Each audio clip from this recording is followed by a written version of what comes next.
Hi guys, Dr. Dillard here. It is week 9. It is fall. It is Tuesday. And yep, I have some mandatory blood work testing to do today for our health insurance, so I won't be there for your super live lecture. So for you online people, this is the lab part for tomorrow. So this is, we've looked at this is ligamentum nuchae. Okay, it runs from the C7 spinous process to the external occipital protuberance, and below C7, this is T1, we got kind of a different thing going on. You know this already. That's the interspinous, or the supraspinous ligament is here, and the interspinous ligament is here. Once you get above C7, most authors don't call this interspinous ligament anymore. This is all ligamentum nuchae. Okay, you see vertebral artery, that would be V2, right? Vertebral artery. V3 is right there when it comes out of C2. That's also V3. These are the facet joint capsules right here.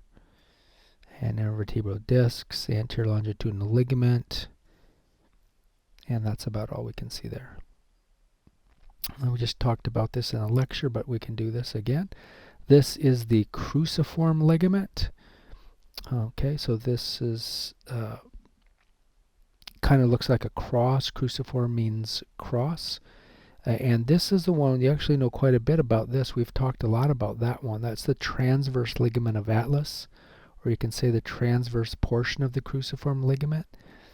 We have the superior longitudinal branch or division of it, and the inferior longitudinal branch or division, or fibers, you could call these fibers. Together they make up the cruciform ligament. We have accessory atlantoaxial ligaments are right here. And what are these? What's the point of all these little ligaments anyway? It's to stabilize atlas and axis so they don't come apart. Okay, they're really important. And the transverse ligament acts like a real diarthroidal joint, and it traps the odontoid process, which would be behind here. It traps it and allows you to pivot your head back and forth. We have the alar ligaments going from the tip of the dens. There's facets, alar facets on the tip of the dens, on the side tip, and they connect into the foramen magnum here. And that is all we're going to worry about. We can see facet joint capsules again. There is one layer deeper than this. I took it out because the lab was just getting too ridiculously big. We'll look at those in class. There's an apical ligament. There's an anterior atlanto-occipital membrane we have to look at. But there's not too much more work to do in ligaments. But the boards do love these ligaments because if these become unstable in a rear end accident and you rip the transverse ligament or alar ligaments and you adjust somebody, you could kill them.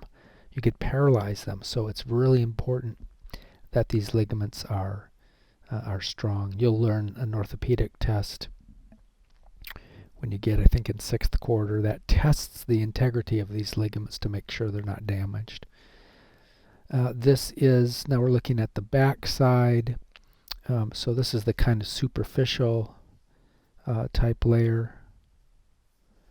And we have the, it connects to the atlas, to the occiput. So, and it's posterior because there's an anterior one. So it's a posterior atlanto-occipital membrane. And we've talked about this already quite a bit.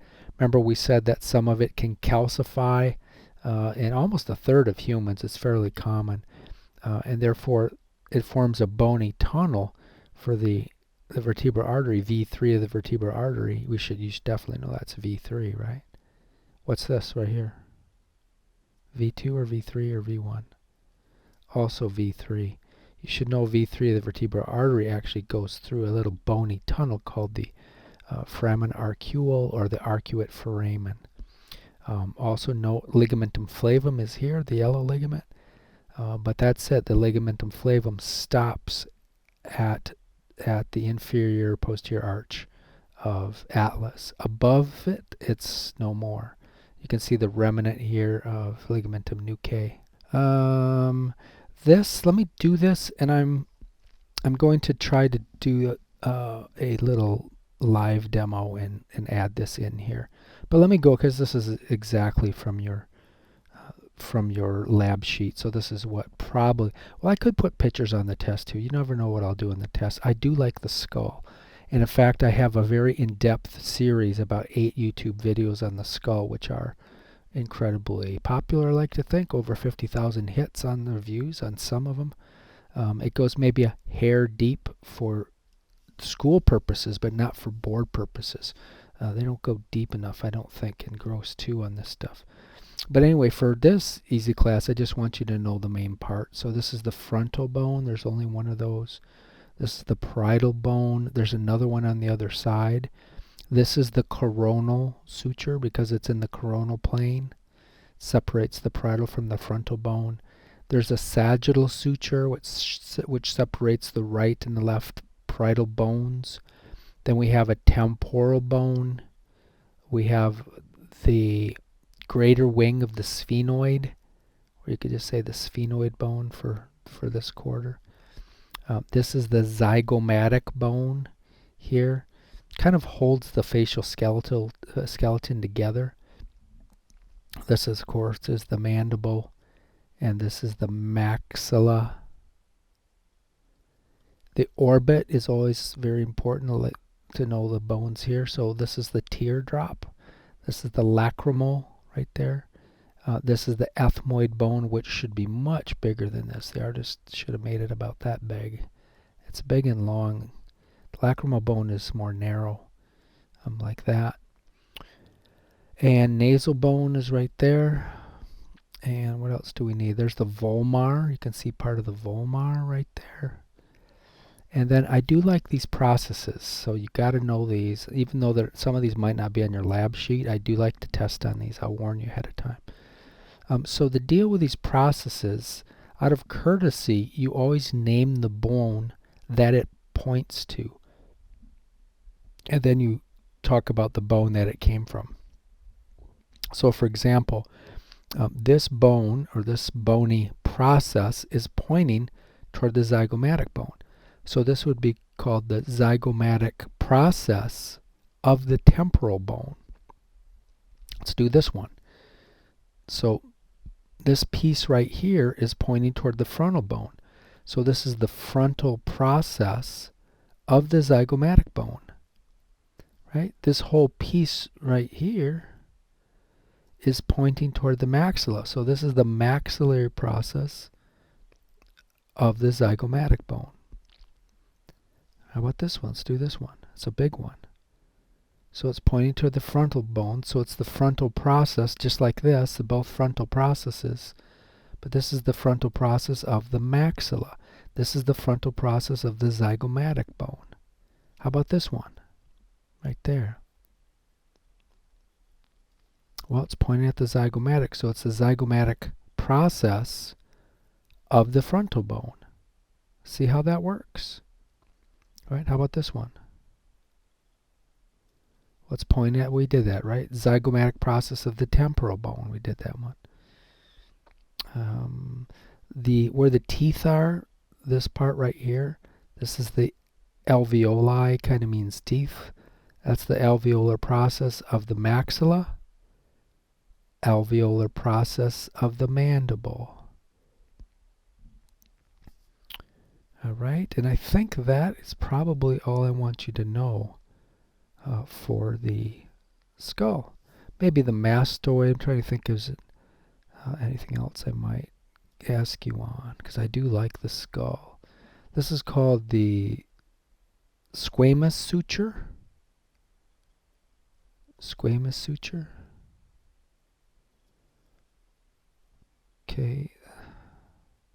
Pterion, we won't worry about the pterion. I mean, the pterion was right. There's an area right here that you'll get that next quarter, but it's the pterion. There's a brygma where these come together, a brygma here.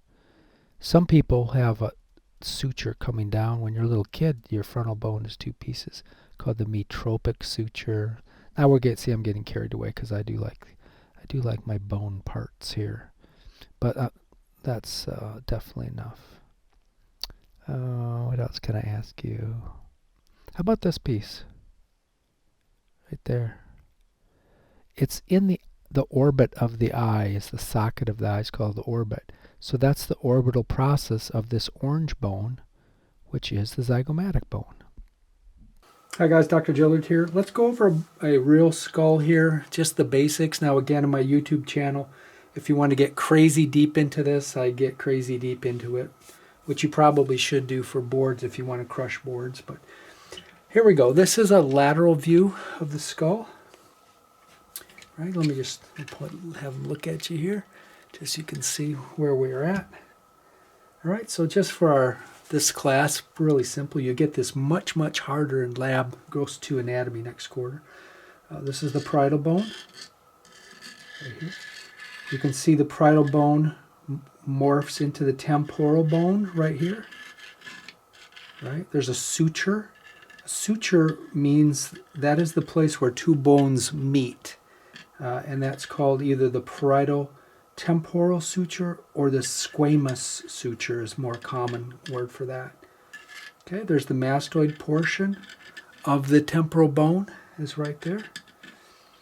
We can also see, if we look in here, there's the sphenoid right here. This is the greater wing of the sphenoid, or you could say it's the temporal surface of the sphenoid. For your purposes in my testing, you just call it sphenoid bone. That's good enough. You can also see the coronal suture coming around right here. Right? And you see we have another suture between the squamous bone and the frontal bone right here.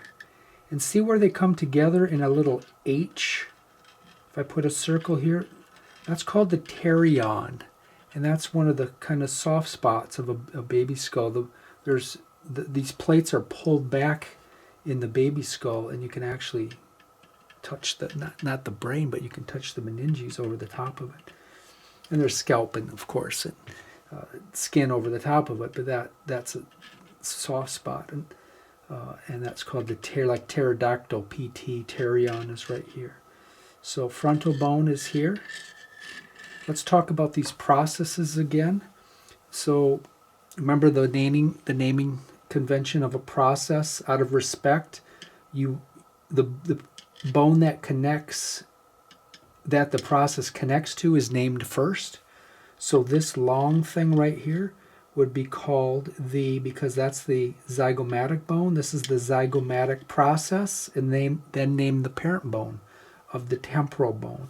So zygomatic process of the temporal bone. You can see, I don't know if you can see that or not. Maybe I can blow that up just a hair.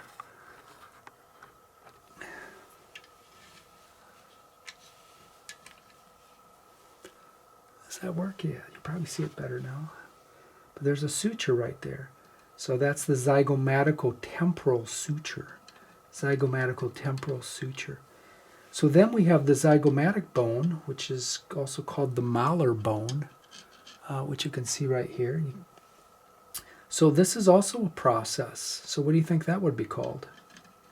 Well, name the bone it's connecting to. It's connecting to the temporal bone. So that's the temporal process of the zygomatic bone. Right? We have another bone here. See that? And you can see a suture there as well. It's pointing at the frontal bone, so that's the frontal process of the zygomatic bone. That suture is called the frontal zygomatic suture.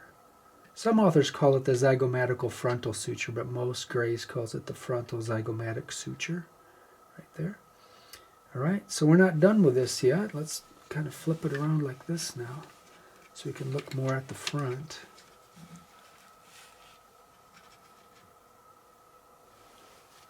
Okay. I really can't see what I want. Let's go like that. All right, that looks good. So we can still see the zygomatic bone here, but we can see there's another suture where it connects to this bone. And this is, of course, the maxilla. And we can see we got a process there. We got the body of the maxilla here. And then we got the part where it connects to the teeth. That's called the alveolar process of the maxilla. This piece that goes up connects to the frontal bone. So that's called the frontal process of the maxilla. Right next to that we have this. That's the nasal bone. Okay. We have this opening right here. That's called the piriform aperture. Piriform aperture. There's a nasal spine right here. I'm getting too deep though. That's not for you guys. That's for next quarter. Try to stay on your quarter. Let's see. What else do we have? Again, we can see the frontal bone. Right. Let's see. There's the intermaxillary suture right there where the two maxilla come together. And is that about all I wanted to say? There's no mandible on this one. I think you're pretty familiar with the mandible though. So I think we got all those parts I wanted to talk about. Let's talk about this though, because we do have a piece of the maxilla. Some authors still call this the zygomatic process of the maxilla. It's just kind of the lateral margin of the maxilla, we call it nowadays. But this piece right there, that is still called the maxillary process of the zygomatic bone, this piece right here. Okay, so the zygomatic bone has all these processes. It has 1, 2, 3, and if we flip it over, there's actually a palatine process of the maxilla. I'm not going to test you on that. I'm getting too deep, but I can't resist here. Right, so we can see it right here. Palatine process of the maxilla. Right, intermaxillary suture. That's not for this quarter though, but there's the horizontal plate. This is all the hard palate, right? It's the horizontal plate of the palatine bone. That's for next quarter though. You can still see the alveolar process of the maxilla from the inside here. Okay. If I go back like this, see that? That's still part of the body of the maxilla there. Right? If I poke a hole through there, the maxillary sinus is right back into there. Right, so I think we got enough of that. Let's spin it around to the back, which is not on your worksheet, but you still should know this stuff. Let's see, I guess I could go like that. Help me hold that up. So here is that sagittal suture coming down. Oops. I have to, let's see, I'd have to back out. It looks like I got to back out a little bit. There we go. All right, so now you can see the sagittal suture coming down. All right, so this is all parietal bone, squamous portion of the parietal bone, if you want to get specific, squamous portion of the parietal bone. Then we come to this region. Okay, this is the occiput, the squamous portion of the occiput. Let's see, it still doesn't look like it's... Maybe prop this up here with a... There we go, that looks better. All right, so squamous portion of the occiput. Lambdoid suture, you can see it running like that. And there's the lambda. That's a posterior fontanelle. That's where, when you're a little baby, you have a soft spot right there where the sagittal suture meets the lambdoid suture. It's called the lambda right there. There's not much of an external occipital protuberance on this specimen. There is a superior nuchal line, kind of not really great right in this region. Inferior nuchal line, you can't really see those that good though. Not going to test you on those. But I am going to test you on the occiput, parietal bone, lambdoidal suture, and the sagittal suture. And then let's just flip it over here. Take a look at this. The skull's making a mess. This thing is so old, it's just kind of disintegrating here. I think we can zoom on that a bit. All right, so we have foramen magnum here. Right? Then we have, that's important for us. Right? Look at that. What is that? That's the occipital condyle. Look how convex it is, and that fits in with the concave atlas right there. There's the other one. Right? So all these little holes you're going to learn next quarter. I'll restrain myself from talking about those. Mastoid you can see right there. And this whole thing, by the way, can you see this? Looks like it's still in focus right here. That's just in general called the zygomatic arch. Zygomatic arch. Still, that's the zygomatic process of the temporal bone, and that's again the temporal process of the zygomatic bone. All right. And I think that's probably good enough. And yep, that's good enough. See you later.